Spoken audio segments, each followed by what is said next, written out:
Ooh, what's going on, guys? BouseFeenux here, and it's been a little while since we've summed up where the game is at. Now, I realize this is kind of recurring content, but I think these videos are important because they, number one, get everyone on the same page about what state the game is in, and number two, they give players that have taken an extended break from For Honor an idea of what's going on or what has happened up until this point. So, what I wanted to do is capture a snapshot of the state that For Honor is in as we head into Season 5. So real quick, let's recap what Season 5 is going to look like. First, no new characters in the upcoming season. Now, as I said in my latest For Honor video last week, the focus in Season 5 is going to be on reworking the existing cast of characters in an effort to bring them up to snuff with the most recent addition to the game's roster.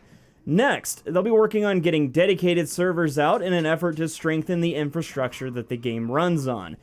Lastly, we should finally start to see some of the defense meta changes that we've been waiting for since the tail end of Season 2. Now, to my knowledge, these changes include the rework to the parry system and out-of-stamina system, among other things. So in short, Season 5 is going to serve as For Honor's metaphorical fresh coat of paint. Now for veterans, I can tell by looking around in the forums and on Reddit that a lot of vets are kind of apprehensive about these new changes, and Reddit user Saljuk says it better than pretty much I ever could. He writes, and I quote, "This has happened in many other game communities that have undergone a rework. It not only splits the community, but it destroys the will of the developers to continue with the work and create essentially a stalemate as to where to take the game next. Be prepared for a possibly whole new gameplay where your months of hard practice might go down the drain. Some players will be happy as they get a new challenge. Some players will be disoriented and lament the good old days in the sub. Now, some players will be new and have no idea another version of For Honor once existed, and Season 5 will either break the game or create another animal to continue this unique genre forward. My only hope is that veterans don't lose heart. The new players will adapt, but the veterans will probably be hit the most." Now, to an extent, I agree with this. The game is going to change in a huge way, and it's going to be tough for some to adapt, but honestly, we really need a reset button, guys. The game is hard enough for new players to get into, and the playing field needs to be leveled a bit. It'll suck having to learn large parts of the game all over again, but I really don't think it'll be as bad as people are making it out to be. If you've ever played Warframe, you know that this is something that's happened multiple times as the game has evolved. New mechanics are added, and things are always shaken up, but the people that love the game always stick around and dive in to learn the new stuff. But that is the future, and it's still a few weeks off, so let's talk about where the game is at the moment. Now, as with every season and every new character release, there's always a king or queen of the character roster. In Season 1, it was the Peacekeeper. Season 2 and 3, we had the Centurion, and Season 4 is no different with the Shaman reigning supreme. Now, despite little nerfs here and there, she is still one of the hardest characters to deal with. So if you're sitting on the sidelines and wondering if she's still OP, you may want to sit tight until you see how Season 5 shakes things up. It's unfortunate, but in a multiplayer game, the cycle of buffs and nerfs is pretty much always going to have at least one character sitting at the top.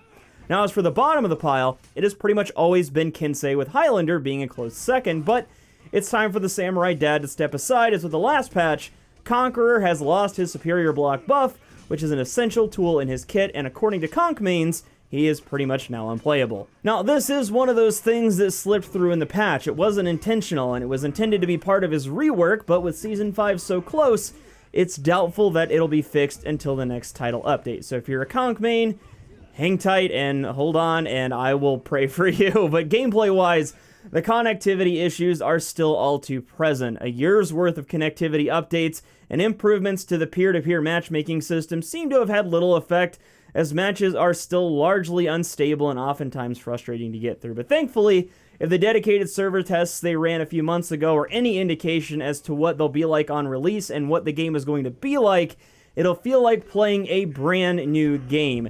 The dedicated servers were rock steady, and in my 20 to 30 hours of playtime, I never ran into the issues that plague the current version of the game. So hang on, there is a light at the end of the tunnel.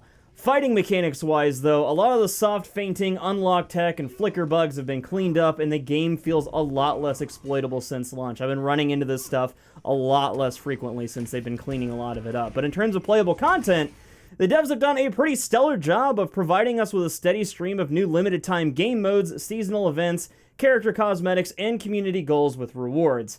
and they've shown no signs of stopping as they're still churning out weekly content like clockwork. So as it stands now, the last year in For Honor has been quite the roller coaster of buffs, nerfs, content, and so on, and if you've been following it from afar, you've probably seen some or all of that. But in my honest opinion, if you're watching this video to decide if you should get back into the game, or if you're considering picking it up and jumping into it for the first time, I would wait until Season 5 comes out. The playing field will be a little more even, and if they're smart, they'll have a sale in the base game to entice new players. And we're supposed to be getting more info on the new season this week, and I'll be sure to keep you guys updated on that, alongside some of my other non-For Honor content that I've been working on. And real quick, since we're on that topic, I know a lot of you are subscribed to me for my For Honor content, and I respect that, but the focus of my channel is going to be shifting towards covering Monster Hunter and Rainbow Six Siege more frequently here in the future, and I've already got a few videos lined up on those games, so if either of those titles interest you, please take a second to check those videos out to give that new content a chance. It would help me out a ton, even if you were just to share them with a friend. But that's pretty much all I've got for you today, folks. If you enjoyed this video,